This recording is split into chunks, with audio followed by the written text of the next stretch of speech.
어둠은 빛을 이길 수 없다. 거짓은 참을 이길 수 없다. 진실은 침몰하지 않는다. 우리는 포기하지 않는다.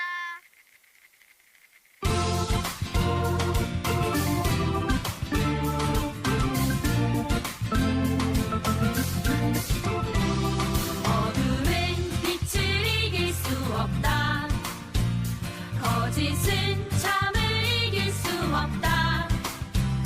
진실은 침몰하지 않는다. 우리는 포기하지 않는다. 어둠은 빛을 이길 수 없다. 거짓은 참을 이길 수 없다. 진실은 침몰하지 않는다. 우리는 포기하지 않는다.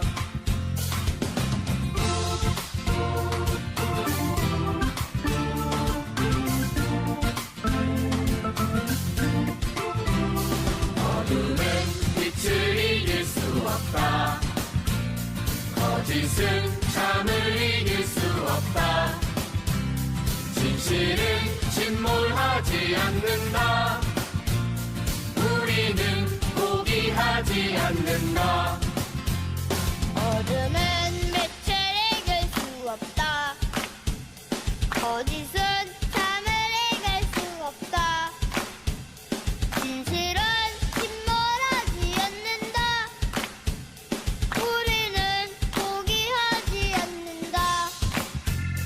어둠은 빛을 이길 수 없다. 거짓은 참을 이길 수 없다. 진실은 침몰하지 않는다. 우리는 포기하지 않는다. 진실은 침몰하지 않는다. 우리는 포기하지 않는다.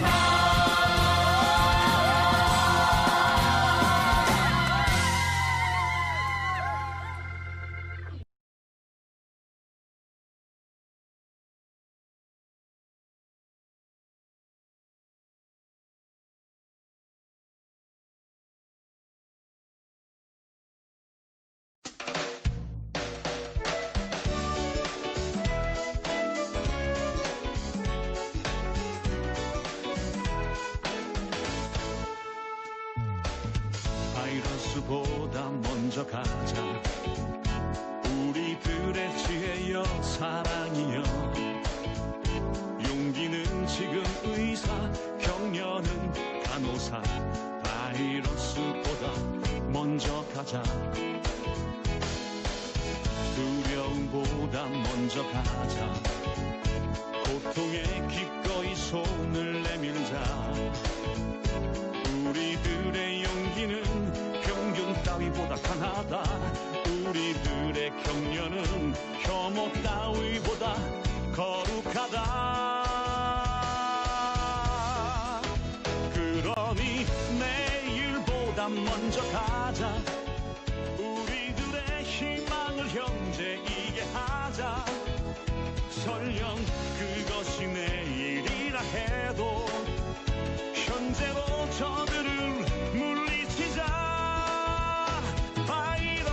바이러스에게는 마스크가 없다. 어서 가자. 바이러스보다 먼저.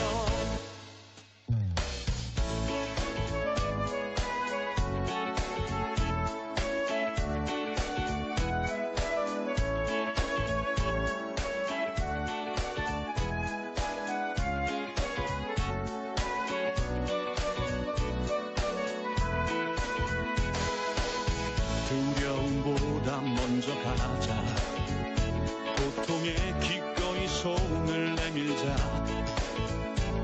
우리들의 용기는 평균 따위보다 강하다. 우리들의 격려는 혐오 따위보다 거룩하다. 그러니 내일보다 하자. 우리들의 희망을 형제이게 하자. 설령 그것이 내일이라 해도 현재로 저들을 물리치자. 바이러스에게는 마스크가 없다. 어서 가자 바이러스보다 먼저. 그러니 내일보다 먼저 가자. 우리들의 희망을 형제이게 하자. 설령 그것이 내일이라 해도 현재로 저들을 물리치자. 바이러스에게는 마스크가 없다. 어서 가자 바이러스보다 먼저. 바이러스에게는 마스크가 없다. 어서 가자 바이러스보다 먼저.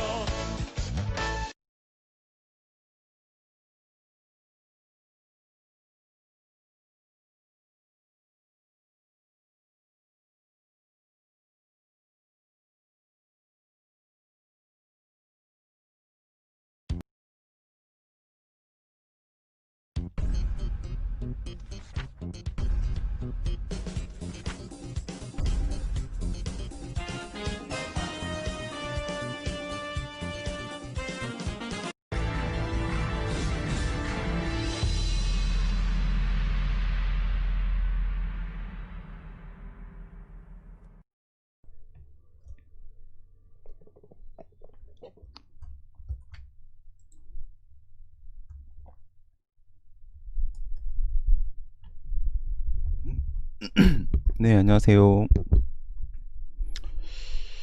네, 하루를 쉬었더니 기계를 다루는 게 익숙하지가 않습니다. 네, 목소리 들리시죠? 네, 박상진 학생 왔습니다. 이경주 학생 왔고요. 최수연 학생, 정수영 학생 왔습니다. 네, 혜라님 오셨고요. 네, 유수진 학생 왔습니다. 우리가 지난번에 말씀드린 대로 네, 한예지 학생 왔습니다. 네? 네. 42번 모의고사 7회 모의고사에서 42번 모의고사하고 분리해서 11번 모의고사를 전반적으로 같이 보기로 했습니다. 11회 모의고사 11번 모의고사에서 7회 모의고사 이순환 7회 모의고사에 포함된 내용은 설문 3번하고 4번입니다. 3번하고 4번입니다. 1번하고 2번이 추가가 되는 겁니다. 네, 먼저 내용을 같이 보도록 할게요. 네, 2015년에 출제했던 삼순환 모의고사 문제고요. 네, 2015년에 4회 모의고사였네요. 네, 아래의 경우에 법원이 어느 시점에 존재하는 법령 상태 및 사실 상태를 기준으로 처분의 위법성을 판단해야 하는지에 대하여 설명하시오.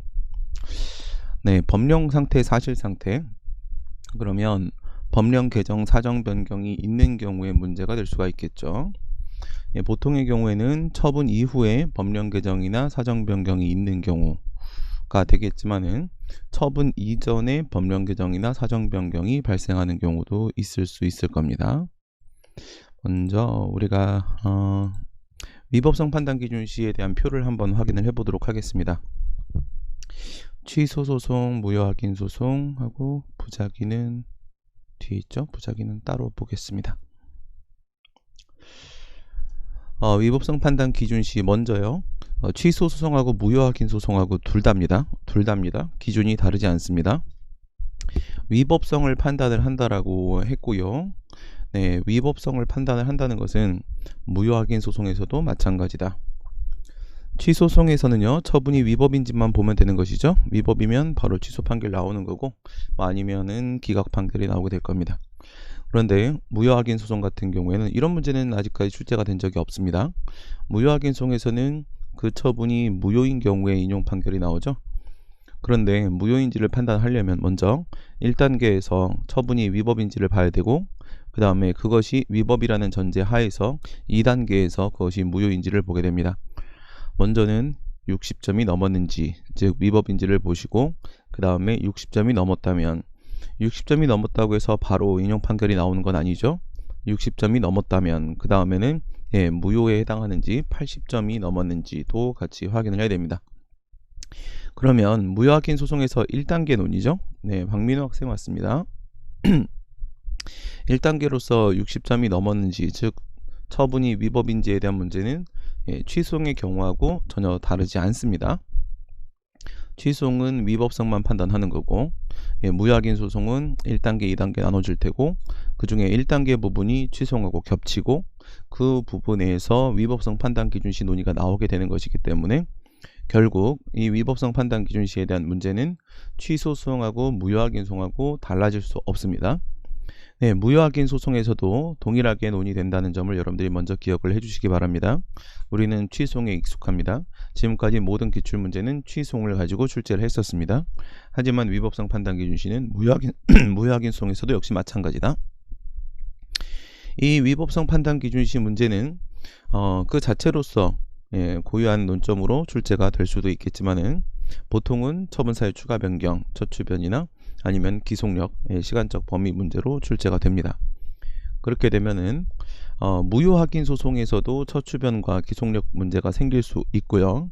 그러면 처추변과 기속력에서 시간상 한계와 시간적 범위의 문제, 무효확인 소송도 역시 동일하게 적용을 해서 여러분들이 문제를 풀어주시면 됩니다.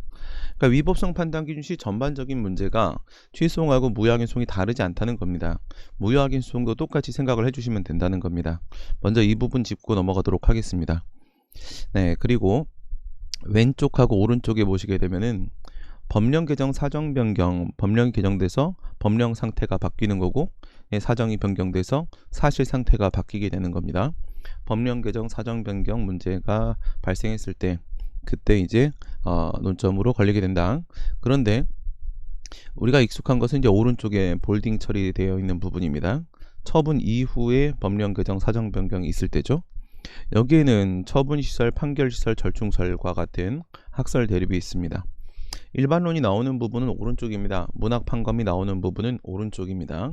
그래서 오른쪽은 일반적 기준을 정하는 것이고, 왼쪽에 처분 이전에 법령 개정 사정 변경이 발생한 상황이라고 하게 되면 여기는 특별히 학설이 없죠.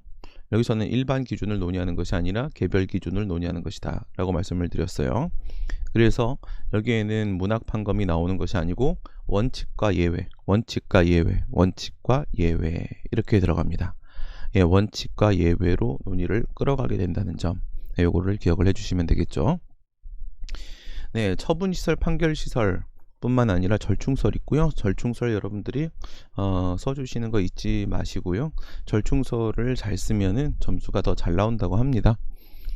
절충설 잊지 마시고 먼저 윗부분에 요구소송 보시게 되면은 절충설의 내용이 뭐죠? 절충설의 내용이 바로 의무이행 소송과 동일한 기준을 던져놓고 그것을 절충설로 주장을 하고 있습니다. 의무이행 소송의 경우에 있어서 만약에 거부처분에 대한 의무이행 소송을 제기한다 그러면은 거부처분이 위법인지 아닌지 문제는 역시 위법이냐 아니냐는 언제나 처분시를 기준으로 하게 됩니다. 그리고 의무이행 소송에서는 그 청구 인용 판결이 처분 명령 판결, 이행 명령 판결의 형태로 나오게 되죠. 그러니까 판결을 선고하는 시점에 허가를 내줄 수가 없는 상황이라고 한다면 그 허가를 하라는 명령 판결을 내릴 수가 없습니다. 그래서 의무이행 소송은 거부 처분이 위법인지는 처분시를 보기는 하지만 인용을 할 것인지 말 것인지 문제는 판결시를 기준으로 보게 됩니다. 이게 의무이행 소송의 모습인데 그 의무이행 소송의 모습을 지금 절충설이라는 내용으로 지금 주장을 하고 있는 겁니다. 그 다음에 밑에 방어소송 부분에 보시게 되면 미집행의 처분 등 나옵니다. 뭐 계속효 있는 행정행위 등도 포함을 시켜서 논의를 하긴 하지만은 만약에 사례 문제로 출제를 한다고 하게 되면 미집행의 처분을 여러분들이 좀 기억을 해 두실 필요가 있다고 했어요. 제가 요거를 뭘 가지고 말씀을 드렸었냐면 AI 조류독감이죠. 조류독감에 걸린 경우를 생각을 해보자. 그러면 살처분 명령을 할 수가 있습니다. 살처분 명령을 했는데 나중에 살처분 명령에 따르지 않았습니다. 양계장 주인이 살처분 명령을 따르지 않고 그냥 방치를 했는데, 그리고 그 잠복기가 끝났단 말이에요. 잠복기가 끝나고 나니까 그 닭들은 전혀 AI에 걸리지 않았다. 주류 독감에 걸리지 않았다는 겁니다. 근데 만약에 처음에 나온 그 살처분 명령 그걸 그대로 두게 되면은 행정 대집행으로 연결이 될 수 있습니다.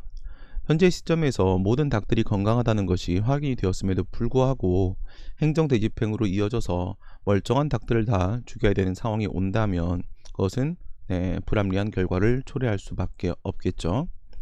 그런 점을 고민을 해보시면 됩니다. 그 살처분 명령에 대한 취소를 제기를 한 거예요. 취소를 제기를 하고 소송 도중에 살처분 명령을 따르지 않고 그냥 계속 방치를 한 겁니다. 근데 판결을 선고하는 시점에는 모든 닭이 건강한 것으로 확인이 됐어요. 근데 처분 당시에는 분명히 살처분 명령이 적법했단 말이에요. 그래서 법원이 만약에 청구 기각 판결을 내리게 된다면 그 살처분 명령을 그대로 두게 된다면요. 그럼 지금 의무 불이행 상태가 존재하고 있는 것이죠. 그런데 닭을 죽이는 거, 살처분을 하는 것은 타인이 대신하여 행할 수 있는 행위가 많습니다. 그러니까 이러한 대체적인 자기 의무, 타인이 대신하여 행할 수 있는 경우에는 행정대집행법에 적용을 받을 수 있고요. 그럼 관할관청은 그 닭들을 전부 다 행정대집행으로 살처분을 하게 될 것입니다. 이건 불합리한 결과라는 것이죠. 그렇기 때문에 미집행의 처분, 살처분 명령이 나왔다. 아직까지 그 살처분 명령은 집행되지 않았다. 여기서 집행은 누가 하는 거냐? 집행은 상대방 국민이 해야 되는 상황인데 집행을 하지 않고 의무를 이행하지 않고 있는 그런 상황이죠. 이때는 판결시를 기준으로 해서 살처분 명령을 취소해 주는 것이 합리적일 수밖에 없을 겁니다. 그렇게 치면은 문제가 요구 소송에서 처분 이후에 법령 개정 사정 변경 문제가 나오면 이건 분명히 취소송이고 의무이행 소송이 아니기 때문에 그래서 문제되는 상황이라고 하더라도 취소송에서는요 처분시설을 취할 수밖에 없어요. 요구소송에선 그렇습니다. 절충서를 따를 수가 없습니다. 하지만은 방어소송의 경우에 있어서는요 지금 제가 말씀드린 식으로 어떤 살처분 명령과 같은 시정명령이 나온 상황인데 근데 미집행의 처분으로 문제가 생겼다. 이때는 여러분들이 뭘 가지고 풀어주셔야 되냐? 절충서를 가지고 풀어주시는 것이 맞겠죠. 그렇게 풀라고 주문을 하는 문제라고 봐야 될 것입니다. 위에 같은 경우에는 그대로 처분시설로 간다. 밑에 같은 경우에는 절충서를 취해서 해결을 하게 된다. 이런 차이점도 이제는 여러분들이 기억해 두실 필요가 있을 겁니다. 그 다음에 왼쪽으로 넘어가 보시게 되면 이번에는 처분 이전에 법령 개정 사정 변경이 있어요. 요구 소송 같은 경우에는 수익적 처분을 해달라고 하는 것이기 때문에 반드시 신청이 있을 겁니다. 그러면 처분 이전이면 그 신청시와 처분시 사이에 무슨 일이 생기는 것이죠. 법령 개정과 사정 변경이 처분 이전에 신청시와 처분시 사이에 발생을 하게 될 겁니다. 밑에 방어소송 같은 경우에는 제재 처분이 나오는 경우를 여러분들이 생각을 해주시면 됩니다. 어떤 법규 위반 행위가 존재했던 것이죠. 제재 사유가 발생을 했습니다. 그 법규 위반 행위와 그 다음에 제재 처분이 나오는 시점 사이에 법령 개정 사정 변경이 발생하는 그런 상황입니다. 위에 요구소송에서 보통 이제 금전을 지급하는 돈 주는 문제, 준법률 행위적 행정으로서 확인이죠. 이 부분을 여러분들이 주의를 좀 해주실 필요가 있을 겁니다. 보통의 경우는 신청시와 처분시 중에 처분시를 원칙으로 할 수밖에 없지요. 왜 그러냐면 사실 본질은 위법성 판단 기준시 논의의 본질은 언제 법률관계가 완성되었는가, 형성되었는가 이것이 기준이 됩니다. 건축허가 등을 신청을 했을 때 신청의 존재만 가지고 어떤 법률 관계가 만들어진 것은 아니지요. 그래서 건축허가가 나와야만 비로소 법률 관계가 만들어집니다. 그럼 이제 그때를 기준으로 할 수밖에 없다는 것입니다. 처분시와 판결시에서 우리가 처분시를 취하는 이유도 그렇죠. 처분이 나왔을 때 법률관계는 완성이 이미 된 겁니다. 이미 법률관계가 완성되었기 때문에 그 처분시 이후에 법령 개정 사정 변경이 있다 하더라도 그것을 소급해서 적용할 수는 없는 문제였던 것이거든요. 바로 처분시의 법률관계가 완성되었다 이거예요. 그럼 왼쪽에 신청시와 처분시도 마찬가지라는 것이죠. 처분이 나와야만 법률관계가 완성되는 것이기 때문에 그때 법률관계 완성된다면 그럼 이번엔 뭘 봐야 되냐? 신청시를 봐야 되는데 신청 시에는 분명히 법률관계는 미완성 상태였던 것입니다. 네, 김학원 선생님 안녕하세요. 신청 시에 법률관계가 미완성 상태였다라고 한다면 그 중간에 개정된 법령이나 변경된 사정을 소급해서 신청 시에 적용한다고 하더라도 이것은 금지되는 소급 적용이 아닙니다. 우리가 소급 입법 그리고 소급 적용이 금지된다라고 얘기하는 것은 진정 소급 입법, 진정 소급 적용이 금지가 된다라는 것이죠. 이미 완성된 법률관계에 소급해서 적용할 수는 없다. 이렇게 보는 건데, 근데 신청 시에는 법률관계가 사실관계가 완성된 바가 없기 때문에 개정된 법령이나 변경된 사정을 어디에 신청 시에 소급하여 적용해도 상관이 없다는 것이죠. 그러면 처분 시의 법령을 처분 시의 사실 상태를 기준으로 보게 되는 겁니다. 그래서 위에 신청 시, 처분 시 일반적인 법률행위적 행정행위의 경우에는 요 앞에 거예요. 앞에 게 기준이에요. 앞에 거 신청 시에 법률관계가 완성이 안 되어 있었더라. 이런 거는 부진정 소급 적용이 되는 것이기 때문에 허용이 되는 것이더라.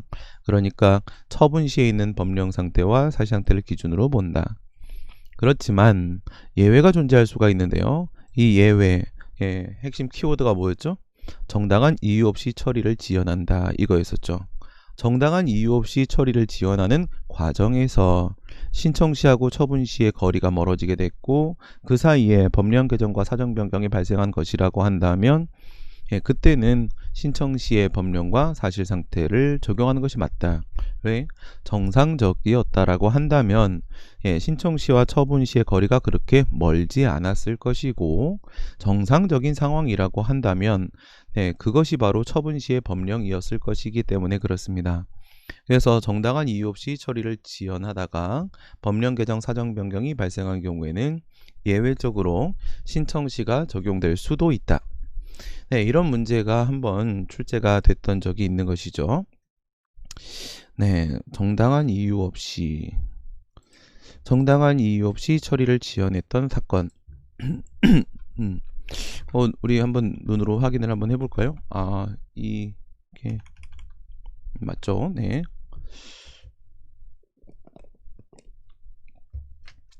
정기 인사로 이 문제네요. 정기 인사로 건축허가 절차가 지연됐던 사건. 2009년도 5급 공채 문제입니다. 네, 이 문제를 한번 같이 살펴보도록 하겠습니다. 어떤 식의 문제가 출제가 된 적이 있었는지. 네, 문제 짧으네요.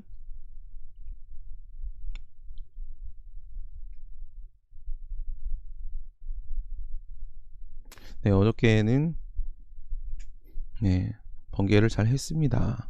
네, 물론 이제 예상대로 학생 여러분들은 이제 공부하셔야 되기 때문에 그래도 올려놨던 거는 공부하는데 바쁘기는 한데 뭐 잠깐이라도 좀 고기를 먹으면서 맛있는 거 먹으면서 좀 휴식을 하고 싶은 분들이 있으면 오셔도 된다 라는 거였는데 뭐 학생분들은 뭐 아무도 못 오셨고요. 근데 학생분들 중에 박형재 학생 야, 이름을 얘기해도 되나? 네, 박형재 학생이 그냥 마음만 받겠습니다 라고 했는데 참여를 못 하신다고 하면서 찬조금을 보내주셔가지고 뭐 회비를 걷지 않고 찬조금 받은 것만 뭐 다 써야 되는 거잖아요, 그쵸? 그래서 제 주머니로 들어갈 돈은 아닌 거가 맞기 때문에 그래서 찬조금을 받은 것으로 맛있게 잘 먹었습니다. 민주시민분들만 오셨고요. 그래서 즐거운 시간이 되었습니다. 감사히 모임을 잘 끝냈습니다. 2009년도 재경기타 직렬이었습니다. 이제들 다 잘 알고 계신 대로 과거에는 일반행정과 그 다음에 재경기타 직렬 이렇게 구분돼 가지고 행정고시 문제는 두 가지 종류로 출제가 매년 되었었는데요. 현재는 이제 공통직렬로 해서 전체적으로 하나의 문제만 출제를 하고 있는 중입니다. 정기 인사로 인한 건축허가 절차 지연 사건, 여러분들이 토막 사례에서 보신 적도 있을 겁니다. 이게 원문인데 원문 자체도 뭐 길진 않네요. 갑은 A군 관내에 있는 자신의 토지에 가옥을 건축하기 위하여 건축허가 사건이네요. 건축관계 법령상의 건축허가 요건을 갖추어 요건을 모두 갖췄다는 겁니다. 그러니까 1, 2, 3의 요건을 충족하면 건축허가 한다 이렇게 되어 있었다고 생각을 해보겠습니다. 네, 법률 요건 부분에는 1, 2, 3의 요건이 있는 겁니다. 그리고 법률 효과 부분에는 건축허가가 있어요. 그럼 건축허가라는 것은요, 네, 우리 헌법 제23조 1항에 따른 재산권 행사의 문제입니다. 재산권 행사의 문제, 헌법상 기본권 행사의 문제다 이거죠. 네, 이와같이 헌법상 기본권의 경우에 있어서는요, 무엇으로만 제한할 수가 있죠? 법률로만 제한할 수가 있습니다. 이처럼 기본권 관련성이 있는 사건의 경우에는요, 그 처분을 기속행위로 파악을 하게 되죠. 그래요. 건축허가는 기속행위입니다. 기속행위입니다. 그러면 1, 2, 3의 요건을 갖추어서 허가를 신청했다라고 하게 되면은 반드시 허가를 내줘야 되는 상황이었다 이거죠. 법령상의 건축허가 요건을 갖추어 A군의 군수에게 건축허가를 신청을 했다. 그러나 A군의 공무원 정기 인사로 인하여 이 공무원 정기 인사를 어떻게 파악해야 될 것인가 OX 의견이 나눠질 수 있습니다. 정기 인사로 인하여 업무의 공백이 발생하여 건축허가 절차가 지연되면서 지연이란 말이 나왔죠. 네, 판례의 표현에 따르게 되면 정당한 이유 없이 처리를 지연해서는 안 된다 였었습니다. 정당한 이유 없는 처리 지연이었는지 아니었는지 그것이 중요해지겠죠. 뭐 처리 지연 자체는 사실이고요. 그 다음에 정당한 이유로 볼 수 있겠는가 없겠는가 이 정기 인사 문제를 그 사이에 건축관계법령이 개정 시행이 되었으며 개정된 법령에 의하게 되면 건축허가 요건을 갖추지 못하게 되었다. 그러니까 1, 2, 3의 요건을 갖추면 허가를 한다라는 식으로 되어 있었는데 그런데 법이 개정이 되면서 1, 2, 3, 4 이게 된 거죠. 1, 2, 3, 4 1, 2, 3, 4의 요건을 갖추어야만 허가가 나올 수 있는 상황이 된 것입니다. 그렇지만 갑의 경우에 있어서는요, 종전 법령에 따른 1, 2, 3의 요건만 준비를 했겠죠. 4번 요건을 못 갖춘 상태다 이거예요. 이 경우에 A군의 군수는 개정된 법령에 따라 건축허가를 거부할 수 있겠는가? 만약에 신청시를 기준으로 보게 되면은요, 1, 2, 3의 요건 모두 갖췄으니까 허가를 내주는 게 맞겠죠.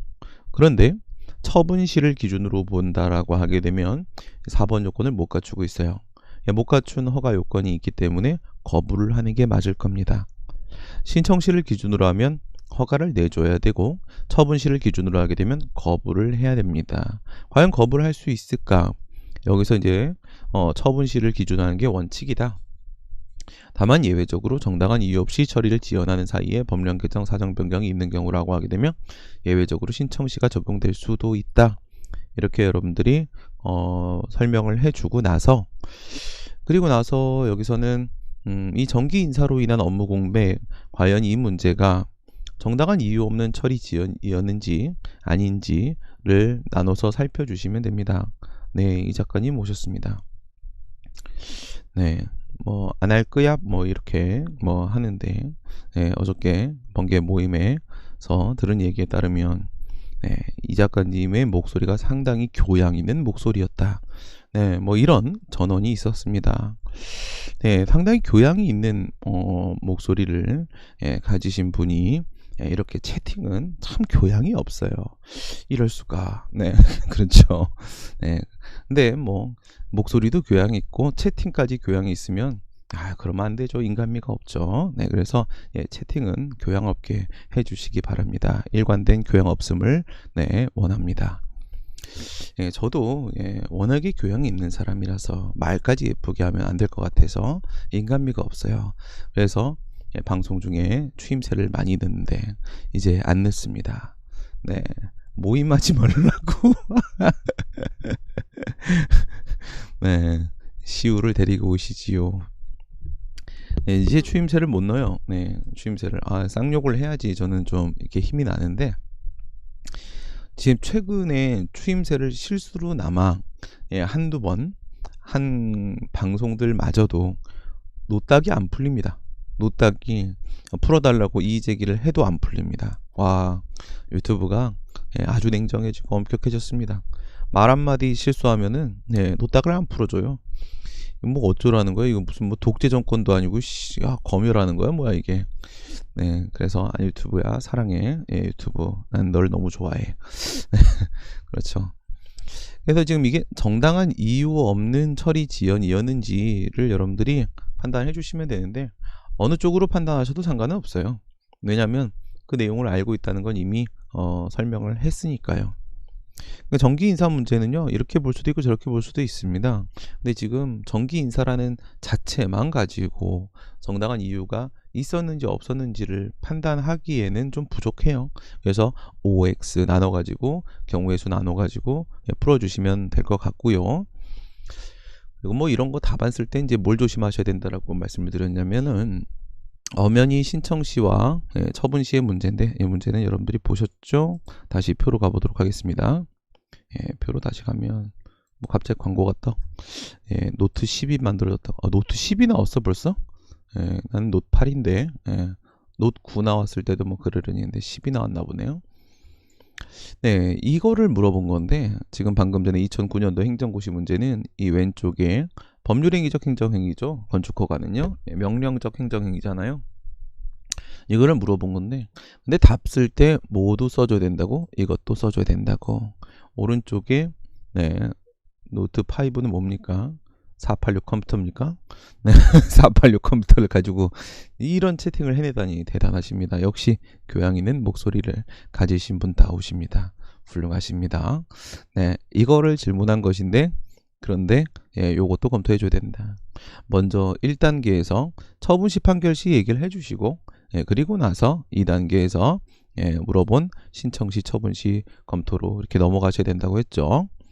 만약에 그렇지 않다면 왜 안 되는 거냐면 여기에서 우리가 만약에 예를 취한다면 판결시설을 취한다라고 하게 되면 이 왼쪽도 처분시와 신청시, 신청시와 처분시 문제가 아니고 신청시와 판결시 논의로 가져야 되는 상황이 오거든요. 오른쪽에서 만약에 판결시설을 취하게 되면 왼쪽은 신청시와 판결시가 됩니다. 그러므로 이 오른쪽에 있는 처분시 판결시 논의를 1단계에 깔아주시고 그 다음에 2단계에서 신청시 처분시 이렇게 하셔야 된다. 그 다음 이제 비교를 해보시게 되면 바로 이거죠. 준법률 행위적 행정질서 확인입니다. 준법률 행위적 행정질서 확인 이제 돈 주는 문제로 나올 거예요. 다른 문제로 나오긴 힘듭니다. 그런데 뭐 판례가 없기 때문에 그래요. 판례가 없기 때문에 준법률 행위적 행정행위 확인인데 여기서 이제 여러분들 조심해야 될 게 또 두 가지 정도 생각해 볼 수 있을 것 같아요. 먼저는 금전 지급 돈 주는 문제라고 해서 전부 다 원칙이 신청시가 되는 것은 아니라는 것이죠. 돈을 줄 건지 말 건지 그리고 얼마를 줄 건지에 대한 결정까지 모두 행정청이 하는 상황이라고 한다면 보조금 지급 결정 같은 경우들인데요. 그런 경우들이라고 한다면 법률행위적 행정행위가 되기 때문에 금액까지 누가 행정청이 결정을 한다면 그러면 행정청이 의혹하는 법적 효과가 발생을 하는 것이므로 그것은 법률행위적 행정행위가 되고요. 그때는 위로 올라가서 처분시가 원칙이 되고 신청시가 예외가 되고 이런 식으로 되는 겁니다. 그러니까 돈 주는 문제가 전부 다 밑에가 되는 것은 아니고 돈 주는 문제 중에서 준법률 행위적 행정질서 확인일 때 그때만 밑에처럼 신청시가 원칙이 됩니다. 근데 금전지급의 문제는 대체로가 준법률 행위적 행정행위인 것은 맞습니다. 뭐 90%는 밑에 쪽에 해당한다 이렇게 보시면 되겠고 100%가 아니다. 이걸 기억을 좀 해주시면 되겠죠. 얘 같은 경우에는 장애급여 사건에서 판례가 도드라지게 나온 것이었기 때문에 우리 문제로 봤던 그 상황을 떠올려 보시면 되는 겁니다. 그래서 이제 재해가 발생을 하고 나서 장애가 남았다. 그러면 이제 장애가 남은 그 시점, 그때가 바로 지급사유가 발생한 시점이다. 이때 법률관계는 완성됐다. 그리고 나서 보험급여 지급 청구를 하게 되겠죠. 그 보험급여 지급 청구하는 시점이 바로 신청시가 되는 거예요. 원래는 사실 그보다 앞서서 법률관계가 완성이 됐던 것이고요. 그러면 신청시에도 법률관계는 이미 완성돼 있는 상태라고 봐야 되는 것이겠죠.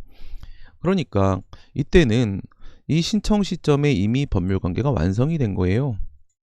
완성이 된 것이고 그러면 그 후에 법령 개정 사정 변경이 있다고 하더라도 만약에 그것을 소급해서 신청시에다가 적용을 시키게 되면 이미 완성된 법률관계에 소급 적용하는 것이 되기 때문에 그것은 진정 소급 적용으로서 금지되는 문제다라고 봐야 될 겁니다. 금지되는 문제다.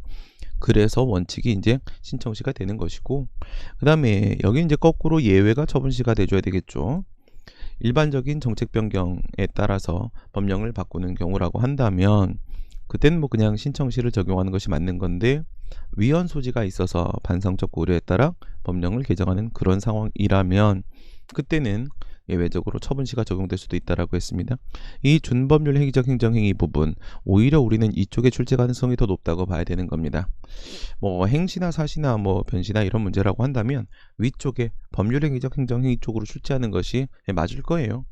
그런데 우리는 산재 문제가 있기 때문에 산업재해 보상보험제도 문제로 출제될 가능성이 더 높다고 봐야 되고요. 그럼 밑에 쪽을 여러분들이 더 잘 챙겨 두실 필요가 있겠죠. 네, 그 다음 또 한 가지 여러분들이 조심을 해야 될 점은 바로 뭐냐면, 준법률 행위적 행정행위라고 해서 뭐 전부 다 이런 건 아니다 이거야. 전부 다 신청시가 적용되는 것은 아니다. 네, 내사랑님 오셨습니다. 네, 안녕하세요. 파랑 색깔 하트를 보내주셨습니다. 네, 보세요. 위에는 이렇게 이 작가님은 뭐 이렇게 삐진 표정, 네, 화난 표정 이런 거를 자주 사용을 하시고요.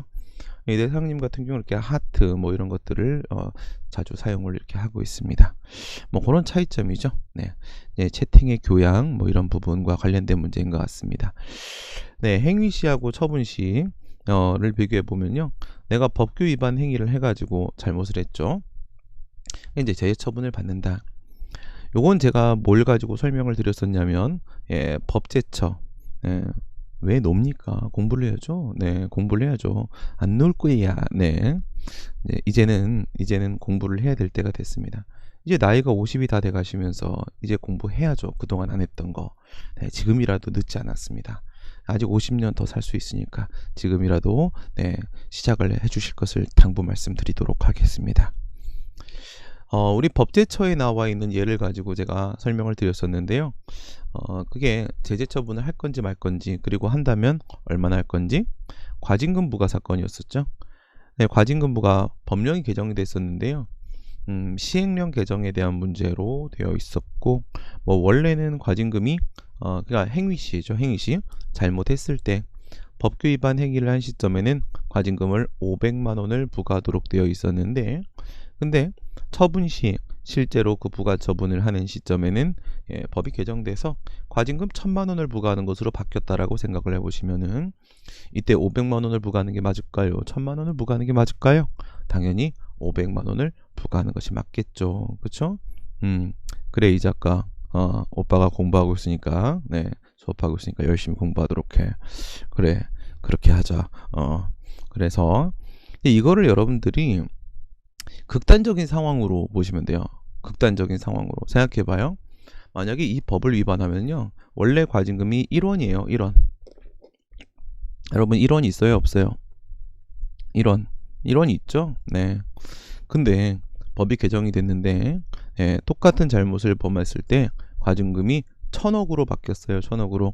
여러분 1000억 있어요? 없어요? 1000억 있으면 공부 안 하죠. 네, 저도 안 합니다. 1000원은 있죠. 1000원은. 그쵸? 1000원은 공부해야 됩니다. 1000억은 공부 안 해야 됩니다. 그치? 공부하는 게 이상한 거지. 그치? 그래서 과징금의 금액이 1원에서 1000억으로 바뀌었다고 생각을 해보시기 바랍니다. 1원이니까 법을 위반한 거예요. 그쵸? 만약에 1000억으로 돼 있다면 아무도 법을 위반하지 않을 것입니다. 그러면 1원을 부과해야 되겠어요? 1000억을 부과해야 되겠어요? 당연히 1원을 부과해야 되겠죠? 나는 이런 잘못을 하면 1원을 부과받을 거야 라는 그 법에 대한 국민의 신뢰를 보호하는 것이 맞을 겁니다. 행위시를 원칙으로 하게 되고요. 예외적으로 장래, 시효 뭐 이렇게 되어 있는데, 이 장래는 뭐였죠? 그 이행강제금 부과했었죠. 이행강제금부터 아침부터 천불이 나왔습니까? 시효가 학교를 안 가려고 떼를 쓰고 있군요. 그래서 이행강제금의 경우 지금 보통 과징금이나 이런 식의 제재처분이요, 법규 위반 행위를 했을 때 그 제재처분은 과거를 향하는 처분이죠. 과거를 향하는 처분이니까 과거의 법, 구법을 적용을 하게 되는 것인데, 이행강제금은요, 그것도 제재처분의 일종이기는 하지만 이행강제금은 장래를 향하는 처분입니다. 장래를 향해서 의무를 이행하도록 하기 위한 것이잖아요. 이행, 강제금. 이행을 강제하기 위한 금전부가입니다. 장래를 향하는 처분은 장래의 법을 적용을 해야 되겠죠. 그래서 구법이 아니라 신법을 적용하게 되는 경우가 바로 장래 이거고요. 네, 정말 나쁜 욕을 많이 쓰셨군요. 네, 저는 알파벳을 보면은 알러지가 좀 납니다. 네, 알파벳. 네, 반미주의자여서 그런 것 같아요. 알파벳만 보면 막 화가 나고 천불이 나고 그렇습니다. 그래서 이행강제금은 처분 시에 신법을 적용을 하게 되고요. 그 다음에 시효 문제는 뭘까요? 시후가 아니고 시효입니다. 시효 문제는 뭘까요? 네, 권성민 학생 왔습니다. 시효는 여러분들 노동법 판례에서 매우 중요하게 다뤄졌던 그 내용이죠. 교통안전공단 사건입니다. 뭐 당연히 이것도 모의고사 문제 있고요. 교통안전공단 사건에서 공무원에 대해서 징계 처분할 때 그 징계 시효가 부분적으로 뭐 한 반 정도 바뀌었다고 생각을 해보세요. 50% 정도. 3년이었던 징계 시효가 5년으로 길어졌습니다. 그래서 공무원들 관련 법령이 이렇게 바뀌면 그 다음에 이제 공기업으로 넘어가고요. 그 다음에 이제 공기업에서 바뀌고 나면은 시장 질서가 그렇게 형성되기 때문에 이제 그 다음에 사기업으로 넘어가고요. 이렇게 가게 됩니다. 그래서 공기업으로 교통안전공단에서도 취업규칙이 이제 바뀌었죠. 바뀌어서 3년이 5년으로 바뀌었습니다. 네, 그랬을 때 만약에 4년 차라고 하면 어떻게 될까요? 네, 그러니까 내가 잘못을 했습니다. 비위행위를 했지요. 법규 위반 행위를 했습니다. 징계 사유가 발생을 한 다음에 그리고 나서 4년 차가 됐는데 그때 법령이 개정이 되었다면 그때는 구법에 따라서 징계 처분을 3년 지났으니까 못하게 되는 겁니까? 아니면 신법에 따라서 아직 5년은 안 지났으니까 처분을 할 수가 있는 겁니까? 4년 차에서 만약에 바뀌었다라고 하게 되면 그때는 징계 처분할 수 없는 게 맞는 겁니다. 왜 그렇죠? 이미 기존 법령에 따라 3년이 지났죠. 이미 3년이 지났으니까 더 이상은 징계를 받지 않기로 하기로 된 겁니다. 그런데 판례는 그런 상황이 아니었었고요. 2년 차를 한번 생각을 해보시기 바랍니다. 2년 차에 법령이 개정돼서 시행이 됐습니다. 그러면 행위시의 법을 적용시키면 3년 지나면은 그럼 이제 징계 처분 못하는 거죠.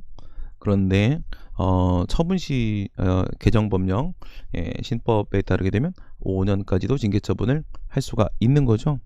네, 징계 사유가 발생하고 나서 2년 차에 법령이 개정 시행됐고요. 그리고 나서 징계 처분은 4년 차에 나왔다고 생각해 보세요. 어떨까요? 이번엔 4년 차에 징계 처분이 나왔습니다. 이거는 가능하다는 거예요. 이거는 왜 가능하냐면 법령이 개정 시행된 건 2년은 아직 3년이 안 지난 상태. 그러면 징계 처분을 받지 아니하기로 확정된 상황이 아니기 때문에 법률 관계가 완성되지 않았고요. 완성되지 않았을 때는 신법 적용하는 게 맞겠다. 그러면 그 사람 같은 경우에는 징계 시효가 3년에서 5년으로 길어지는 겁니다. 5년으로 길어졌으니까 4년 차에 징계 처분을 한다고 하더라도 뭐 전혀 문제가 없는 게 되겠죠. 이렇게 기억을 해두시면 됩니다. 3년에서 5년으로 징계 시효가 바뀐 겁니다. 그리고 그 개정법령이 시행된 시점을 2년에다가 한번 적용시켜보고 4년에다가 한번 적용시켜보고 이렇게 생각을 해보시기 바랍니다. 그랬을 때 2년 차에서 법령이 개정 시행이 됐다면 그때는 신법 적용하는 게 맞는 거고요. 4년 차에서 법령이 개정 시행됐다면 그때는 구법을 적용하는 것이 맞겠습니다. 네, 방어소송의 경우에도 처분시설과 판결시설의 논의가 전제가 되나요? 처분시설, 판결시설 저거를 이제 먼저 써야 되냐?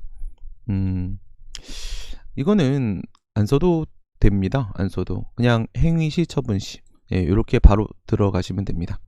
네, 이 처분시, 판결시가 없다고 해서 이 행위시, 처분시가 행위시, 판결시가 될 수 있는 가능성이 있거나 뭐 그런 문제는 아닙니다. 네, 좋은 질문입니다. 네, 이거 방어소송의 경우에는요, 오른쪽에 처분시, 판결시 먼저 1단계, 그리고 나서 2단계 행위시, 처분시 그렇게 넘어오지 않아도 되고요. 행위시, 처분시는 그냥 바로 다이렉트로 꽂아버리시면 됩니다. 여기다 빵 꽂아버리시면 됩니다. 이렇게 하시면 되고요. 위에 같은 경우에는 얘를 먼저 하고 그 다음에 얘를 하고 이렇게 순서대로 넘어가시면 되겠지요. 네, 그러면 이제 우리 모의고사 문제를 한번 보도록 할까요? 네, 원래 우리 모의고사 문제는 모의고사 11번이었죠. 네, 모의고사 11입니다. 네, 11번 문제를 보겠습니다. 이 11번 문제는요, 조금 이 위법성 판단 기준시에서 특별한 케이스들, 예, 좀 특수한 예들을 가지고 이제 출제를 했습니다. 네, 무슨 말이지요? 네. 네, 그 다음에 11번 보시면 설문 1번이에요. 설문 1번. 근로자 갑은 지난 15년간 단 한 번의 징계를 받은 사실이 없으며 모범적이고 성실하게 근무를 해온 자이다. 나 같은 사람이었군요. 네, 그럼에도 A 회사로부터 성실히 근무를 하지 않았다라는 이유로 제가 성실하다라고 걸어놓은 이유는 뭐냐면 뭐 노동자도 마찬가지고 그 다음에 공무원의 경우도 마찬가지고 네, 언제나 징계 처분을 할 때 우선 하나 걸어 놓는 게 있어요. 그게 항상 성실의무 위반이에요. 성실의무 위반. 성실의무 위반 하나 깔아 놓고 그리고 나서 다른 것들을 이제 또 찾아보게 됩니다. 뭐 소송 제기할 때 우선 무조건 깔아 놓는 게 하나가 비례원칙 위반 주장하고 들어가고 그 다음에 이제 또 다른 위법 사유를 주장을 하는 거랑 마찬가지로 우선 하나 던지고 보는 게 항상 성실의무 위반. 뭐든 다 성실하지 않은 걸로 연결시킬 수는 있으니까요. 예, 그럼에도 A 회사로부터 성실히 근무를 하지 않았다는 이유로 징계 해고를 당하자. 네, 갑은 중앙노동위원회에 부당해고임을 주장을 하며 재심 신청 및 구제 신청을 하였고, 먼저 이거 보는 순간 이제 여러분들은 노동행정에 익숙하기 때문에 바로 막 떠오르는 것들이 있죠. 예, 근로자 쪽에서 중노위에 재심 신청을 했다라고 하게 되면 진노위는 당연히 거쳐온 것이고 진노위의 초심에서 기각이 됐었겠구나. 기각이 됐기 때문에 근로자가 중노위를 찾아간 거구나. 사용자가 중노위를 찾아간 게 아니죠. 네, 초심은 기각됐다는 거 알 수 있겠고요.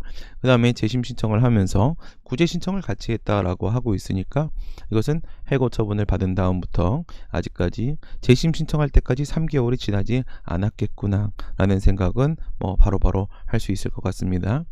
예, 동위원회는 갑의 주장을 받아들여 징계 사유가 인정되지 않는다는 이유로 갑의 복직을 명하는 구제 명령을 하였다. 이 동위원회는 중앙노동위원회죠.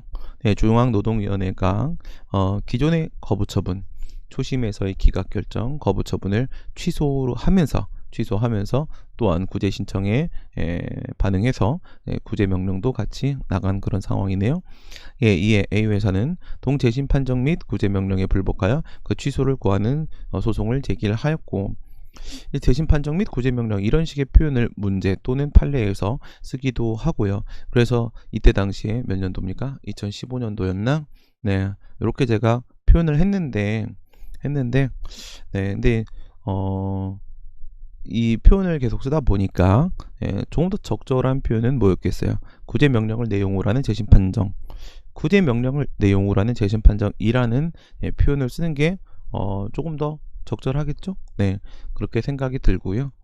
2015년에는 뭐 이렇게 해서 제가 문제를 냈었네요.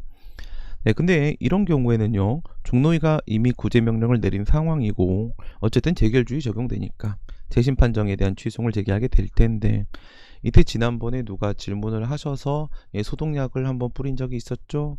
네, 이때는 뭐예요?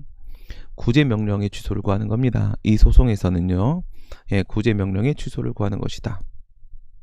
그 거부처분 취소 재결 취소 소송의 논점에서 질문이 들어온 적이 있었죠. 그 취소를 구하는 소송을 제기하였고, 그러니까 표면적으로는 재심 판정 취소이고요, 실질적으로는 구제 명령 취소를 제기하는 그런 상황이었다라고 정리하시면 되겠네요. 네, 소송 도중에 갑이 고용 환경을 심각하게 악화시킬 정도로, 이건 또 다른 판례에 있는 상황을 제가 또 끌어다가 갖다 붙인 겁니다. 고용 환경을 심각하게 악화시킬 정도로 직장 내 성희롱을 반복적으로 행하여 징계 해고 사유가 발생했다. 그러니까 원래는 징계 사유가 없었다는 거죠. 원래는 아주 성실한 사람이었습니다. 제가 이 부분 설명드릴 때 항상 요거를 가지고 예를 들어 드렸었잖아요. 예를 뭐라고 들어드렸죠? 진짜 성실하게 착하게 잘 살았는데 근데 억울하게 징계를 받고 보니까 이런 씨 나도 막 살아보자 씨 이래서 네 성희롱을 최선을 다했다 이렇게 예를 들어 드렸었습니다. 성희롱을 최선을 다하면 어떻게 하면 최선을 다하는 거죠? 네 성희롱을 당해만 봐서 네 성희롱을 당해만 봐가지고 네 그게 최선을 다하는 모습이었구나. 네, 그렇군요. 그럼 이해가 좀 되네요. 네, 성희롱을 반복적으로 행하여 징계 해고 사유가 발생을 했습니다. 그러니까 해고까지 연결을 시키려고 제가 고용 환경을 심각하게 악화, 반복적으로 이렇게 한 거고요. 이랬을 때 법원은 어떤 판결을 해야 하는가? 네, 성희롱을 여성분들에게 당한 게 아니고요. 네, 성희롱은 중학교 1학년 때 담임 선생님 말씀드렸었는데 우리 체육 선생님 김성땡 선생님이십니다. 제가 아주 좋아하는 우리 담임 선생님이십니다. 그 담임 선생님은 그 3년 전 우리 형의 담임 선생님이기도 했습니다. 우리 형의 담임도 중1 담임을 했는데 제 담임도 중1 담임을 했습니다. 네, 그때 우리 형도 반장을 했는데 저도 반장을 했습니다. 네. 그러더니 괴롭히더라고요. 네, 너네 가족은 이제 나의 노예다 이러면서 네, 그래서 괴롭힘을 당했습니다.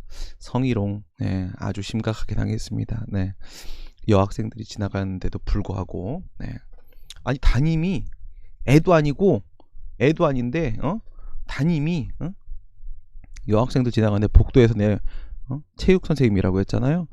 체육 시간 추리닝 입고 있잖아. 추리닝 그 운동복 입고 있을 때 바지를 벗깁니다. 야 진짜 담임이 바지를 벗기는 장난을 치다니 이건 뭔가요? 네, 참 진짜 난감했습니다.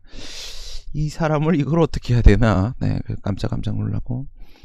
그분이 바로 그 유명한 전격 제트 작전의 키트를 모시는 아주 좋은 차를 가지고 계셨던 분이죠. 네, 키트. 그러나 실질은 바로 포니원이었습니다. 포니원을 알면 연식이 나오죠. 포니원이었는데 자기 맘대로 페인트 칠을 포니원에다 까맣게 해놓고 나서는 그 다음에 앞에는 또 빨간색을 칠해놓고 이게 바로 킷 빨리 와줘 라는 전격 제트 작전이라고 우겨서 저한테 드라이브를 시켜준다고 이상한 담임이었습니다. 공부를 시킬 의지가 전혀 없었습니다. 그래서 우리는 공부를 안 했지요. 네. 단 위 구제 신청을 한 갑의 주장은 사실임을 전제로 한다. 이게 말이에요, 여러분들. 법원이 판결을 하는 시점을 기준으로 보게 되면 얘는 징계 사유가 있어요, 그렇죠? 근데 판결시를 기준으로 하는 게 아니라는 걸 우리가 알고 있잖아요. 그러면 지금 재심 판정 취소를 제기를 했습니다. 재결 취소이에요. 그러면 그 재결을 기준으로 해서 보면 그 이후에 이와 같이 성희롱 행위 징계 사유가 발생을 했기 때문에 그래서 법원이 판결을 할 때 이 성희롱 행위는 고려할 수가 없다가 되는 걸까요? 아닐까요? 라는 문제를 생각을 해보셔야죠. 그러니까 처분 시 판결 시 처분 이후 지금은 재결 취소이니까 재결 이후 사유이기 때문에 그래서 적용을 시킬 수가 없는 걸까? 그것이 아니다가 핵심이죠. 지금 이 11번 모의고사는 전체적으로 미법성 판단 기준 시에 관한 문제가 맞고요. 근데 좀 특수한 케이스들이 문제가 출제되는 거니까 좀 특수한 케이스들을 이제 담아 놓은 거예요. 왜 그런지는 아시겠죠? 여러분 제가 오늘 처음에 뭐라고 했죠? 위법 판단 기준시는 보통 첫 추변의 시간 상한계, 기속력의 시간적 범위, 문제로 주로 출제를 한다고 했어요. 그거는 뭐 처분 이후에 법령 개정, 사정 변경 이런 식의 일반적인 상황으로 일반적인 상황은 그것을 그냥 위법 판단 기준시 문제로만 출제를 하면 너무 쉽다고요. 너무 쉽기 때문에 거기다가 뭐 하나를 더 얹어 놓는 거예요. 그래서 첫 추변 문제나 기속력 문제로 출제를 보통 하시는 거예요, 교수님들이. 그러니까 위법 판단 기준 시 그 자체를 묻게 된다면 첫 추변이나 기속력을 연결시키지 않고 위법 판단 기준 시 그 자체를 묻게 된다면 그때는 기준시 논의에서 좀 특수한 케이스들을 낼 수밖에 없습니다. 교수님들과 코드를 정확하게 맞추고 있는 전세계 유일 강사 민쌤입니다. 제 말을 믿으셔야 됩니다. 전적으로 여러분들은 저를 믿으셔야 됩니다. 위법 판단 기준시는 나올 수 있습니다. 이유는 노무사기 때문이에요. 노무사기 때문에 위법 판단 기준시를 아예 드러내놓고 출제할 수도 있습니다. 네, 이샤로님 모셨습니다. 이샤로님은 푸사에 항상 기도하는 아이가 있지요. 네. 근데 위법 판단 기준시를 노무사에서는 직접 출제할 수도 있다. 그러나 일반적인 법령 개정 사정 변경에 문제를 출제하면 그러면 너무 쉬워서 변별력이 없다. 그래서 일반적인 상황을 낼 거면 초추변이나 기속력의 문제로 낼 거고, 그렇지 않고 기준시 자체로만 낸다면 이렇게 좀 특수한 상황을 출제할 것이다. 그래서 지금 좀 특수한 상황, 이번에 뭡니까? 바로 간접적 판단 방식, 간접적 심리 방식, 노동사건이죠. 노동사건. 간판소시 배추판이었습니다. 간판소시 배추판. 거기서 시 부분이죠. 간접적 판단 방식, 소 협의의 소익입니다. 시 위법 판단 기준시입니다. 배 입증 책임 주장 책임 분배입니다. 추 처분 사유 추가 변경입니다.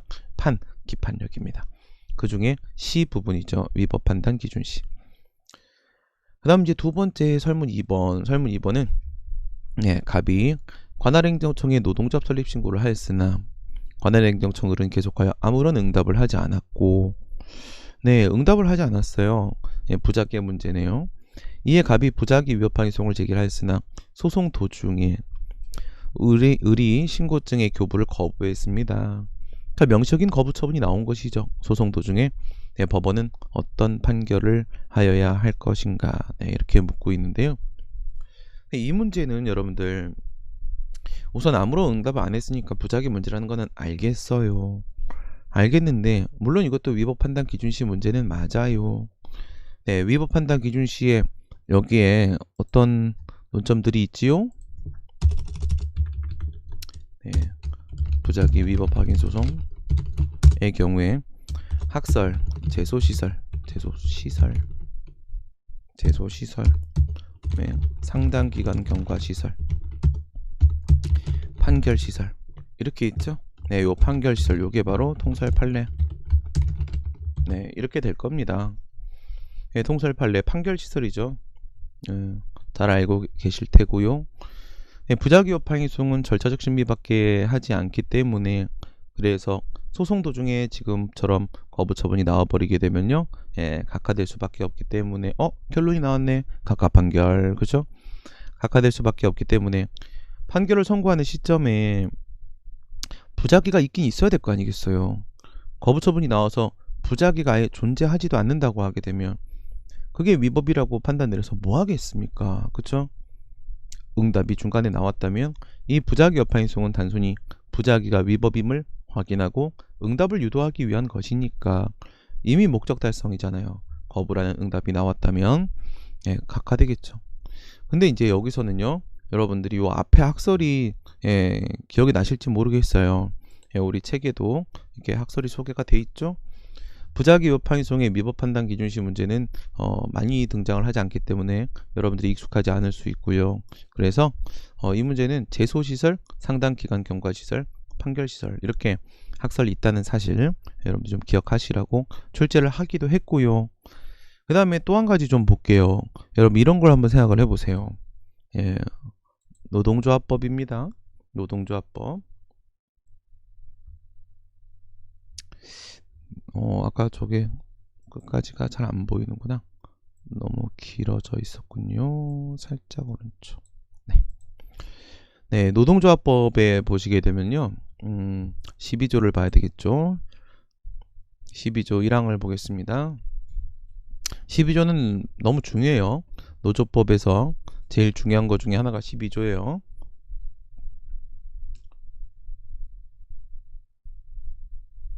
무슨 말인지 또 모르겠습니다. 난 손바닥으로 하늘을 가리냐 뭐 이런 얘기인 줄 알았더니 꽃잎이 나오네요.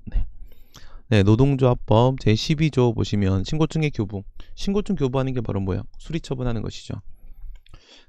권오부 장관이나 특별시는 서울 하나밖에 없고 광역시장들, 그다음에 특별자치시는 저거는 이제 세종이고, 도지사 그거는 뭐 경기도 뭐 충청북도 뭐 이런 도지사 얘기하는 거고, 특별자치도 요거는 이제 여기 제주도 얘기하는 거고, 시장구속구청장 10조 1항의 규정에 의한 10조가 뭐였지? 10조가 바로 사인의 공법행위, 노동조합 설립신고하는 게 10조였죠.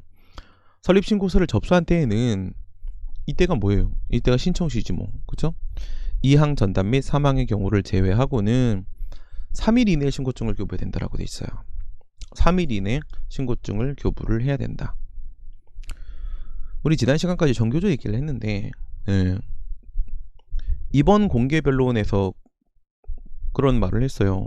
고용노동부 직원이 정교조한테 이 12조 1항에 있는 3일 안에 신고증 교부 이거를 꺼내 들면서 지금이라도 규약을 바꿔라. 그리고 법의 노조 통보를 받은 상태니까 이제 이미 법의 노조로 밀려나 있는 상태니까 지금이라도 규약을 바꾸고 그리고 새롭게 노동조합 설립 신고를 해달라. 이런 얘기를 했어요. 공개변론에서. 설명 한번 드렸죠. 그러면 3일 이내에 신고증을 교부하도록 법에 되어 있으니까 당신들이 규약을 변경하고 지금 다시 전교조 노동조합 설립 신고를 하면 3일 안에 신고증 주겠다.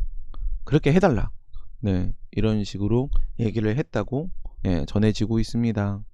아니 그럴 거였으면 처음부터 바꿨지. 그죠? 그럴 거였으면 법의 노조 통보 자체가 위법인데 자기가 한 위법한 행위는 생각하지 않고 상대방한테 너 많이 힘들지? 꿇어? 이거지. 그럼 내가 바로 해줄게. 꿇어? 근데 사실 그렇게 바로 해줄 거면 위법한 법의 통보니까 그냥 바로 취소를 하면 되는 거지 본인이. 그쵸? 안타까운 얘기였습니다. 여기서 드리고 싶은 말씀은 바로 뭐냐면 3일 이내에 신고증을 교부해야 된다라고 되어 있으니까 이게 수리 처분을 해줘야 된다는 거잖아요. 신고증을 교부한다는 게 거부한다는 말이 아니잖아요. 이건 수리를 한다는 건데요. 그 내용은 인용 수리 처분이긴 하지만 그 안에는 되는 소를 포함한다라는 논법에 따라서 응답을 어쨌든 3일 안에 해야 된다 라는 내용도 포함이 되는 것이죠. 이해가 되시죠 여러분들? 만약에 밑에 2항 전단이나 사망의 경우가 아니라고 한다면 위에 있는 저 행정청들은 수리 처분을 해줘야 되는, 즉 그 신청을 인용하는 처분을 해줘야 되는 자귀 의무가, 행정 개입 의무가 인정이 되는 거예요. 자귀 의무는 우선 기본적으로 응답 의무를 전제로 하는 것이고, 그리고 그 응답의 내용이 인용이라는 것이잖아요.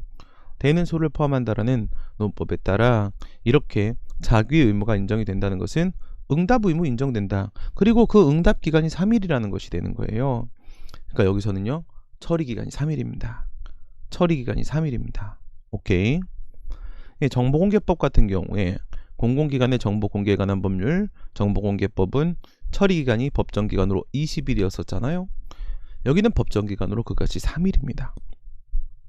그러니까 이 노조법 문제, 노동조합 설립 신고에서 부작위 문제가 출제가 되면은 3일만 지나면요, 우리 행정소송법 2조 1항 2호에 있는 부작위의 성립 요건 중에 상당한 기간 경과 며칠로 본다고 3일 지나면 성립된 것으로 봐줘야 된다는 것이죠. 3일이라고 이렇게 되어 있습니다. 이것도 하나 기억을 해주시고요. 3일이 빠듯하다고 생각을 하면 안 돼요. 이게 그 얘기가 바로 전공노 사건이에요. 그러니까 이 노동조합 설립 신고 같은 경우에는요, 이게 수리를 요하는 신고지 허가제가 아닙니다. 허가제가 아니기 때문에 밑에 한번 봐봐요. 행정관청은 2항입니다. 설립신고서 또는 규약이 기재상의 누락 등으로 보완이 필요한 경우에는 대통령이 정하는 바에 따라서 20일의 기간을 정해서 보완을 요구된다. 보정명령이죠. 보정명령, 보완 요구입니다. 보정명령 자체도 뭐 하명처분이긴 합니다. 법적 성질은 하명처분이긴 하고요. 이 경우 보완된 설립신고서 또는 규약을 접수한 때에는 보완된 거가 왔죠. 그러니까 1항에 따라서 원칙적으로 3일 안에 해줘야 되는데, 근데 보정을 해야 될 부분이 있으면 보정하라고 한번 명령을 해요. 명령을 하고 보정이 돼서 오면 그러면 이제 정상적인 상황이 된 거니까 3일 안에 신고증을 교부를 해. 3일은 달라질 이유가 없죠. 그리고 나서 3항에 보시게 되면요, 행정관청은 설립하고자 하는 노동조합이 다음과 같고 1에 해당하는 경우에는 설립신고서를 발려야 된다. 이렇게 해가지고 1호 2조 4호 강목 1 이게 여러분들에게 여러분 출제됐던 그 문제죠. 2조 4호에 여기에 내용적 심사가 필요한 실질적 요건이 포함되어 있었던 것이고요. 그 다음에 2호에는요. 이항의 규정에 의하여 보완을 요구하였음에도 불구하고 그 기간 내에 보완하지 아니한 경우 보정명령을 했는데 그것을 따르지 않으면 결국 뭐 해줄 수는 없다 이거죠. 네, 그런데 근데 지금 보시면은 여기 2조 4호에 있는 실질적 요건을 갖췄는지 안 갖췄는지를 봐야 돼요.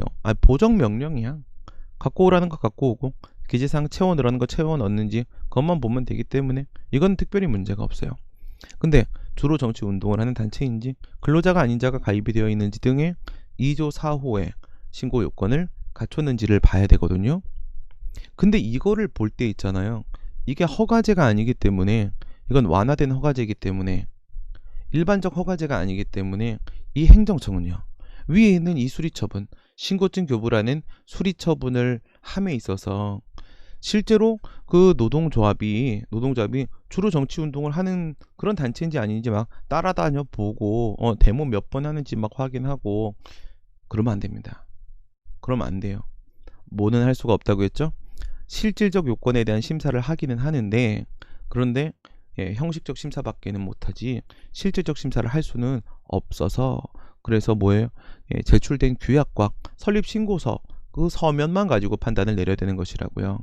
특별히 객관적으로 문제가 있다는 것이 정말로 다 드러난 상황이 아니라고 한다면 그렇다면 형식적 심사에 그쳐야 한다는 것이죠. 그러니까 서면으로만 심사를 할 것이기 때문에 3일 안에 하는 것이 가능해지는 것입니다. 실제로 3일 안에 이 노동조합이 정말 사용자로부터 주된 부분의 경비를 먼저 받고 있는지 아닌지 막 통장 다 가보고 막 이렇게 하는 게 아니라는 거예요. 그렇게 하는 게 아니기 때문에 서면으로 심사를 하기 때문에 가능하다. 네, 그렇죠. 네, 여기다가 한번 써보게 되면은 형식적 요건이 이렇게 있죠. 그 다음에 실질적 요건이 이렇게 있습니다.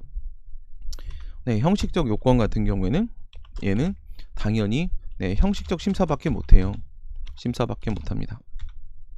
그런데 이 실질적 요건에 대한 판단, 신고 요건 얘기하는 거예요. 절차적 요건은 빼고 얘기할 거예요. 이렇게 했을 때 이 실질적 요건, 형식적 심사, 그 다음에 실질적 심사 가서 실제로 법상의 요건을 갖췄는지 다 파헤쳐 보는 거야. 그랬을 때 얘는요 누구죠? 얘는 수리를 요하는 신고입니다. 완화된 허가제, 변형된 허가제, 변태적 허가제, 완화된 허가제, 뭐 여러가지 표현을 씁니다. 얘는 바로 뭐예요? 수리를 요하는 신고. 이게 노동조합 설립 신고죠. 그 다음에 밑에 실질적 심사, 얘는 일반적 허가제. 우리가 알고 있는 바로 그 강학상 허가죠. 강학상 허가. 이거예요. 전공노 사건에 나왔던 게 바로 이 위에 거죠. 위에 거. 노동조합 설립 신고는 뭐밖에 못하기 때문에 수리를 요한 신고니까 형식적 심사밖에 못하기 때문에 막 파헤치면 안 된다는 거죠. 8명의 해고된 노동자들이 포함되어 있다. 공무원들이 포함되어 있다. 문제 삼은 것은 수리 거부한 것은 위법이다 라고 봤던 것이죠. 이런 차이죠. 그래서 3일 안에 할 수 있는 것입니다. 그 다음 문제를 보도록 하면요. 지금 이제 이 부작위 위법 확인 소송 관련돼서 여러분들에게 말씀드린 것은 정보공개법의 처리기간이 20일이었듯이 이 부작위 지금 노동조합 설립 신고도 처리기간이 법정기간이 정해져 있다는 거예요. 정해져 있어서 며칠로 돼 있어요? 3일. 이런 것도 하나 기억해 놓으시면 좋겠죠. 그 다음 3번 보시면 이거는 이제 이순환 7회 모의고사에 포함되어 있는 문제죠. 설문 3번, 설문 4번. 갑이 관할행정청에 노동조합 설립 신고를 하였으나 좀 이렇게 특수한 상황들을 보여드리고 있으면서 또 노동행쟁을 계속 이렇게 제가 덧입히고 있다는 걸 느껴지시죠? 다 노동행쟁이에요 지금, 그렇죠? 근로기준법 문제도 포함되어 있고 노동조합에 대한 문제도 포함되어 있고 관할행정청 을이 노동조합 및 노동관계조정법 2조 4호에 근거 없는 사유를 들어 거부 처분을 하였고, 그럼 이거는 어떤 식으로 보시면 되냐면 지금 노동조합법을 보세요. 아까 여기도 나왔잖아. 2조 4호. 그래서 이 2조 4호를 타고 가보는 겁니다. 네, 12조 사항 뭐 한 줄 남은 것 같이 읽으면 위에서 3일 안에 신고증 교부하라고 했는데 그렇게 신고증을 교부받은 경우에는 설립 신고서가 접수된 때에 그럼 맥시멈 3일 뒤에 나왔겠죠. 그러면은 사실 뭐 시간적 거리 차이가 없습니다. 어쨌든 정확하게는 설립신고서 접수된 때에 법적 효과가 발생하는 것으로 본다라고 이렇게 되어 있습니다. 네, 본다, 간주하다, 의제하다 라는 뜻입니다. 옛날엔 뭐 다 간주하다, 의제하다 이렇게 되어 있었는데 이거를 이제 한자어를 쓰지 말고 한자어 안 쓰고 다 국어로 이렇게 바꾸려고 하다 보니까 요즘에는 본다 이런 표현을 많이 씁니다. 네, 보시다시피 12조는요. 문제 푸는 데 있어서 아주 중요한 내용 규정들이 많이 포함이 되어 있습니다. 12조 여러분들 잘 보시고 그 다음에 2조 4호를 한번 가보시면요. 2조 4호에 이렇게 돼 있잖아. 노동조합이라 함은 근로자가 주체가 되어 자주적으로 단결하여 근로조건의 유지, 개선, 기타 근로자의 경제적, 사회적 지위 향상을 도모함을 목적으로 조직하는 단체 또는 그 연합단체를 말한다. 이렇게 정의를 딱 해놨어요. 그럼 여기서 이제 주체성, 자주성 뭐 이런 것들이 노동조합이 되기 위한 적극적 요건이 될 테고 그리고 이 적극적 요건의 충족을 위해서 필요한 소극적 요건을 같이 규정을 해놓고 있죠. 다만 다음과 코 1에 해당하는 경우에는 노동조합으로 보지 아니한다. 그 얘기는 얘네들은 노동조합이 될 수가 없다는 거죠. 이런 경우에는. 그래가지고 가목, 나목, 다목, 라목, 마목 여기까지 나왔어요.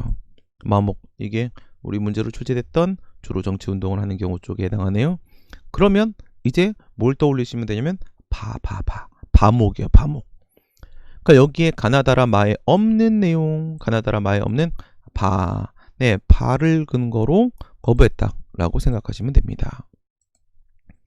그래서 2조 4호에 근거 없는 사유를 들어 마까지밖에 없는데 가나다라마 네, 그래서 6번째 5개에 포함되어 있지 않는 사유를 들어가지고 거부 처분을 했어요.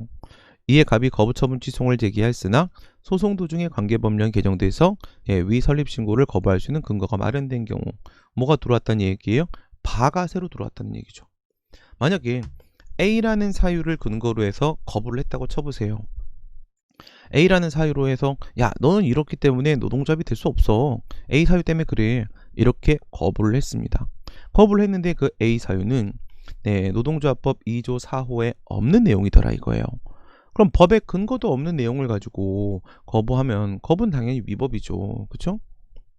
그런데 소송 도중에 법이 개정됐고 그 A 사유가 바목에 담긴 거예요. 바목에. 위 설립 신고를 거부할 수 있는 근거가 마련된 경우에 법원은 어떤 판결을 해야 되는 것일까? 그러면 말입니다, 여러분들. 이 노동조합 설립 신고는 뭐 신고 시 이렇게 표현을 할 수도 있겠지만 뭐 신청 시 판결 시 처분 시의 구도, 신청 시 처분 시의 구도에 그대로 적용시키면 되잖아요, 그렇죠? 뭐 이름만 바꾸고 싶으면 뭐 신고 시, 처분 시 이렇게 불러주시면 되는 거겠죠. 그럼 여러분 이게 왜 나는 이걸 출제를 했을까? 이제 보통의 허가 신청이 아니라 신고라는 형식을 띄고 있기 때문에 그랬을까? 단지 그 정도? 물론 이제 그런 의미도 있어요. 네, 신고 문제로 위법 판단 기준시가 출제된 적은 없기 때문에 그래서 제가 신고라는 형식을 취하고 있으니까 출제한 면도 없지는 않아요. 그런 생각도 한 1.3초 정도 하긴 했어요. 그런데 이걸 출제한 이유는 바로 무엇이냐면 준법률행위적 행정이기 때문에 그래요. 우리가 준법률행위적 행정에서 확인, 금전지급의 문제 같은 경우에는 산재보험제도 신청시가 원칙이 되고 처분시가 예외가 되고 이런 상황이라고 했잖아요. 근데 이 노동조합 설립 신고에 대한 수리, 이거 역시도 준법률행위적 행정에서 수리라는 걸 우리는 알고 있습니다. 그렇죠? 그럼 얘도 신청시가 원칙이고 처분시가 예외고 그래서 뭐 위헌 소지에 따라 반성적 고려에 따라 개정된 경우가 아니라고 한다면 계속 신청시로 가야 되고 그런 걸까? 아니라는 거죠. 그게 아니라는 겁니다. 아니 확인, 공증, 통지, 수리 이 네 가지가 준법률 행위적 행정행위잖아요. 네, 뭐 통지, 뭐 행정대집행, 통지, 계고, 확정, 실행, 비용 이렇게 계고 처분을 했다. 대집행 영장 통지를 했다. 그러면 그런 것들도 준법률 획일적 행정이 뭐 이런 거에 다 포함이 돼. 말이 안 되죠. 말이 안 돼요.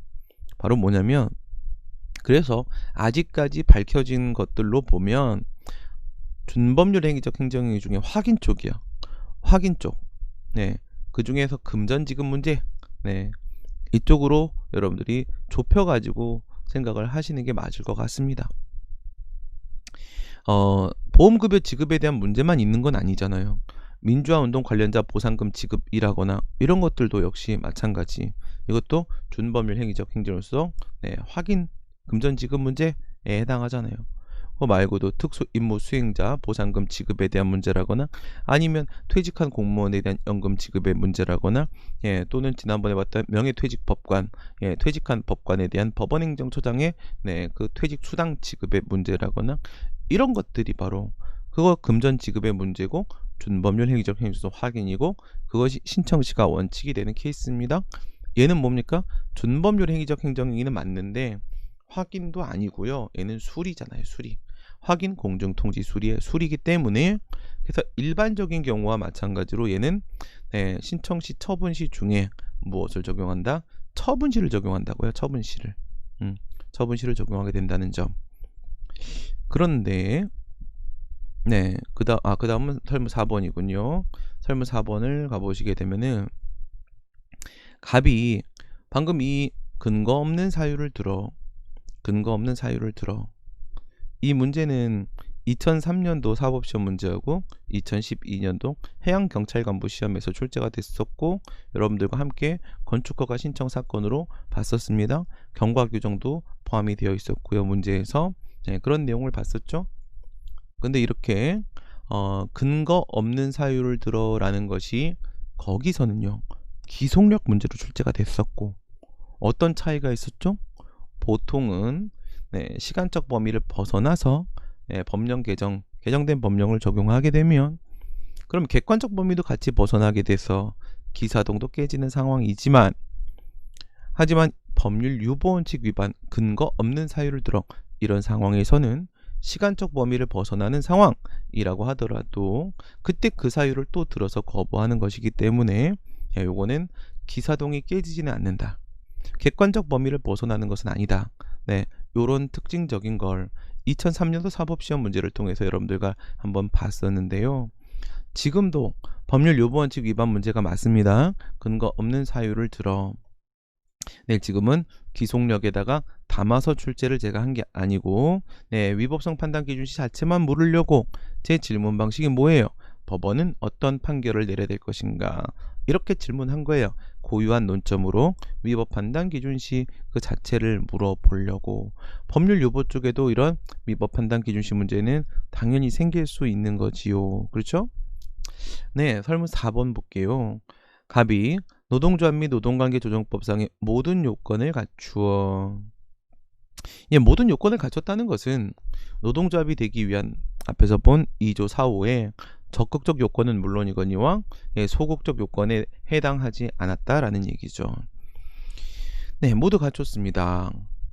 이거는 우리 2009년도 행정고시 문제랑 같은 케이스죠.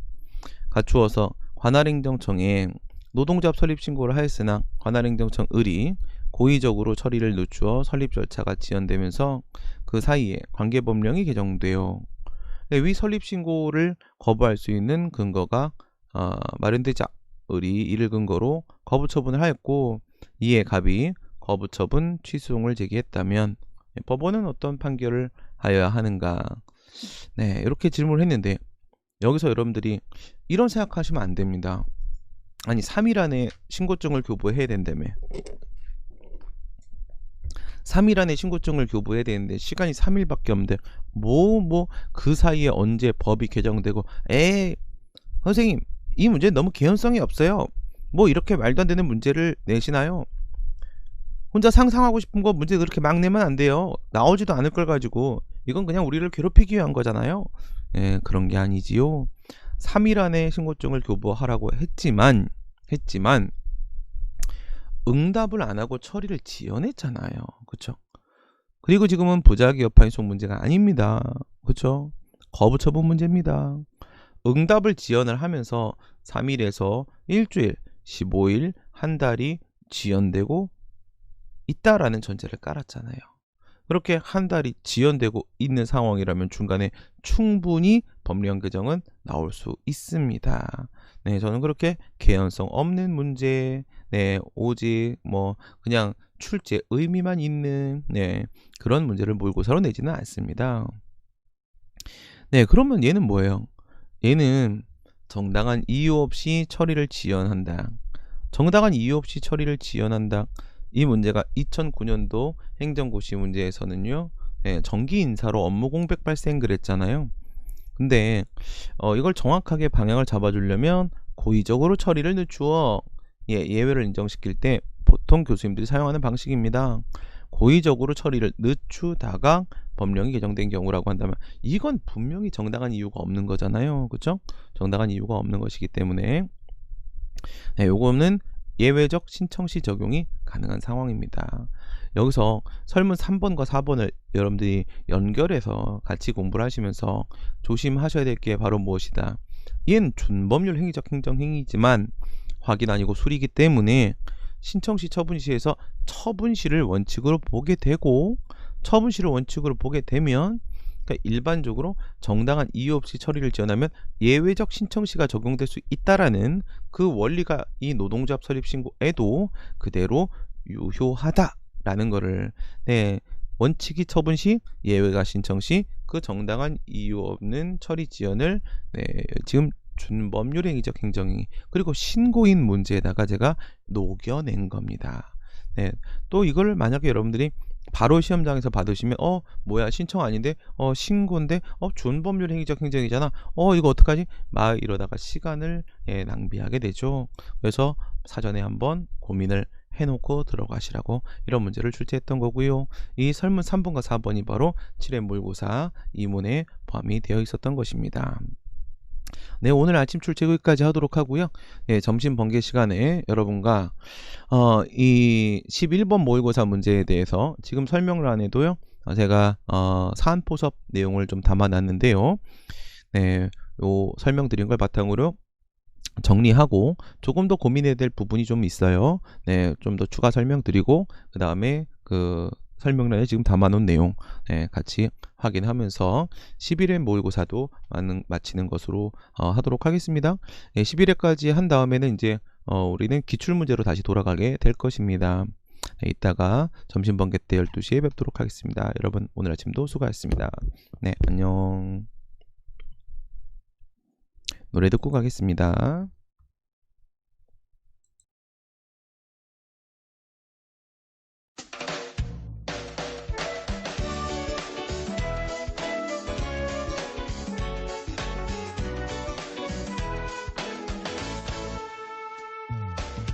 바이러스보다 먼저 가자. 우리들의 지혜여 사랑이여. 용기는 지금 의사, 격려는 간호사. 바이러스보다 먼저 가자. 두려움보다 먼저 가자. 고통에 기꺼이 손을 내밀자. 우리들의 용기는 평균 따위보다 강하다. 우리들의 격려는 혐오 따위보다 거룩하다.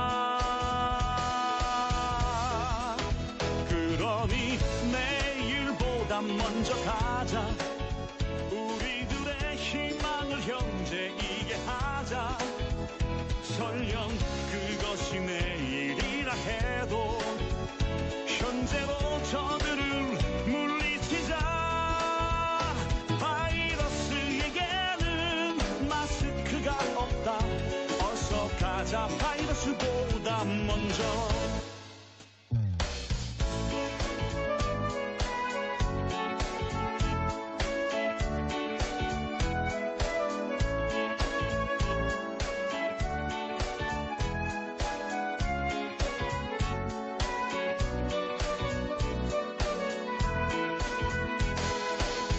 두려움보다 먼저 가자.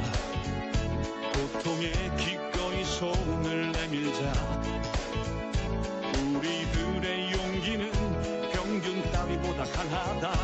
우리들의 격려는 혐오 따위보다 거룩하다.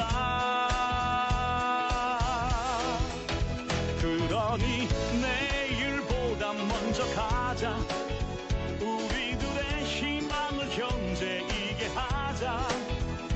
설령 그것이 내일이라 해도 현재로 저들을 물리치자. 바이러스에게는 마스크가 없다. 어서 가자 바이러스보다 먼저. 그러니 내일보다 먼저 가자. 우리들의 희망을 형제이게 하자. 설령 그것이 내일이라 해도 현재로 저들을 물리치자. 바이러스에게는 마스크가 없다. 어서 가자 바이러스보다 먼저. 바이러스에게는 마스크가 없다. 어서 가자 바이러스보다